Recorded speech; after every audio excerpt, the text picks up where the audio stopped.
What's going on, Wrestle Nation? Now, if you haven't tuned into the WWE Network in a while, then you are missing out on some good women's wrestling. Yes, folks, it is a Mae Young Classic. It is coming all to an end on Tuesday, where we have Shayna Baszler versus Kairi Sane. Excuse me if I'm butchering her name, but I say tune in. We all know who's going to win. We all know who's going to lose, but it still might be a good match.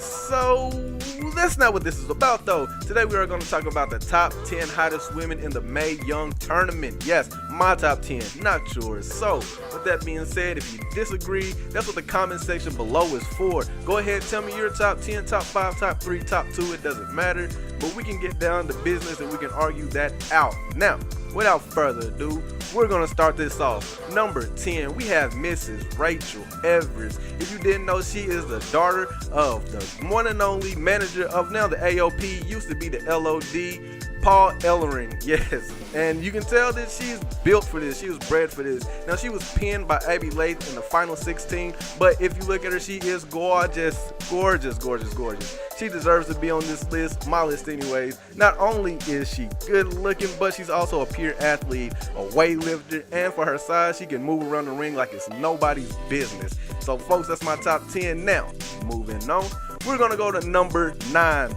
the Wonder Woman of WWE. We have Santana Garrett. Yes, she is, woo, she was pinned in the first round by Piper Niven, and a lot of people talk bad trash about Piper Niven, but she is good in the ring and she can move for her size. It was in the first round. Santana is, she has to be on the list. She has to be on everybody's list. I mean, if you look at her, she's just gorgeous, beautiful. Not only that, she has some skill up on them ropes, you know what I mean? Now, moving on from that, we have number 8, Abby Lath. She was eliminated in the final 8 against Mercedes Martinez, but Abby Lath showed so much heart during the whole tournament. Her first round, when she went up against that big Russian lady, and she handled her. She did her business. Not only that, she is a former Shimmer champion. She has got it all. I think WWE has their sights on her for future endeavors. Let's keep our eye open for her. You'll see her on NXT sometimes, I guarantee it.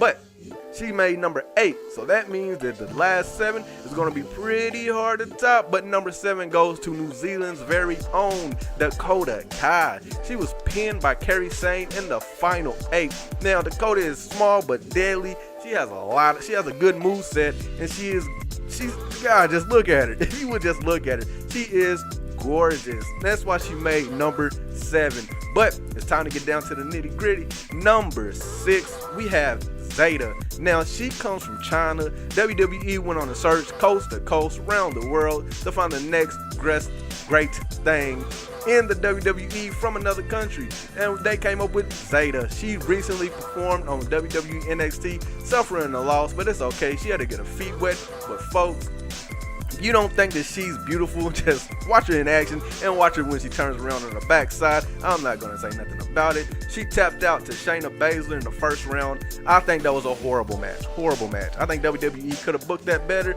I don't think that they should push Shayna as hard as they are, but they are. So, hey, I can't disagree with it. Vince McMahon's the man, so whatever he says goes. In this case, Triple H, who knows? But anyways, moving on. It's time for the top 5. Number 5 goes to the TNA former knockout Marty Bell, the Dominican princess, but she was pinned in the first round by Rachel Everest.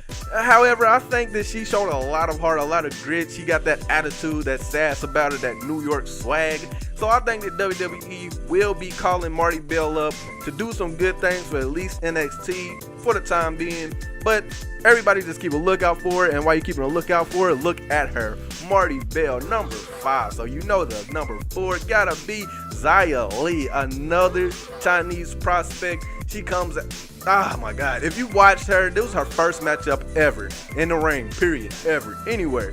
But she showed that she could get it done in the ring. She took to it like a fish to water, and not only that, she is eye candy. Ziya Lee has to be on my list. I hope she's on everybody else's list. If not, I don't know what you're doing with your life, but hey, that's not my prerogative. Now, number 3, it goes to Bianca Belair, the EST, the roughest, the toughest, the meanest, the strongest, the sexiest in NXT. Now, she's already signed to NXT. She was pinned by Kairi Sane in the final 8 But I think that she's showed that, you know, with her build, her size, she's also a weightlifter. I think that WWE can use her in a more versatile way than they do with other superstars, because she can get it done in the ring and she can also perform good. So, number 3, Bianca Belair with the hair. That should be her name. That's trademark. Don't steal it, Bianca. So, down to top 2. Now, my number 2 goes to Tessa Blanchard. Oh my God. She's the daughter of Tony Blanchard. She got pinned by Kairi Sane in the first round, but goodness, look at her. Look at her. Tessa is, she's a work of art. You know what? I think I'm going to go ahead and add her on Twitter and see if I can't get a date with her. Probably not, but who cares though? At least I tried. There's more than I can say for anybody else. But Tessa Blanchard, she has what it takes to go far. Now, she appeared in NXT on several occasions, but she really never had a mainstay due to the fact that she was still contracted out to, she could still go do independent searches. And you know, WWE is not having that. If you work for them, you are their contracted. But hopefully contracts will be signed and she will be a mainstay at WWE. Now, moving on, my number 1 pick, and I don't think anybody can disagree with me. It has to go to Rhea Ripley. The long-haired blonde Aussie from Australia. She just came in 20 years old, built like a brick house. She can just move around the ring like it's nothing. And I know I sound obsessive about this, but hey, I get excited when we're talking about the WWE women because they're all so beautiful. But the Mae Young Classic showed us that they can produce things from all across the country, all across the world, and they can get it done in the ring. If you give women more than 3 minutes of fame, I think that they can get in there and outshine some of the male superstars, as we've seen with like the Bayley versus Sasha's or the Charlottes versus Becky Lynch's and all that good stuff. I think that they can get it done themselves. Now, if you don't know, like I said before, the Mae Young Classic comes to a head on Tuesday. Go ahead and check that out. Watch Shayna Baszler win. Find out who wins.